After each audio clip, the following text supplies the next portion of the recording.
স্ত্রী স্বামীর কামাই রোজগার খাবে, এটাই তার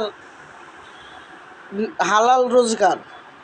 কিন্তু একটা স্বামী যখন বউকে খোটা দেয়, তুই ঘরে বসে বসে খাস, ঘরে বসে বসে গিলস, তখন ওই স্ত্রী উত্তরে আপনাকে বলবে, ঘরে নিয়ে আইসোস, খাওয়ানোর জন্যই তো নিয়ে আইসোস।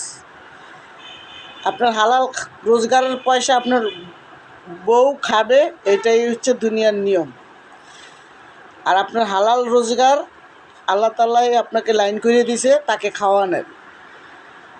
সারা পৃথিবী জুড়ে শুধু আপনি পুরুষ না, সব পুরুষেই কামাই রোজগার করে তার ওয়াইফরে খাওয়ায়, তার ছেলে সন্তানকে খাওয়ায়।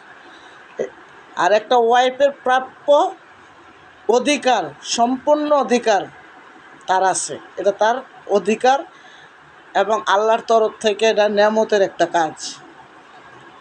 তাই কখনো কথায় কথায় বউকে খোঁটা দিবেন না যে আমি রোজগার করি তুই খাস।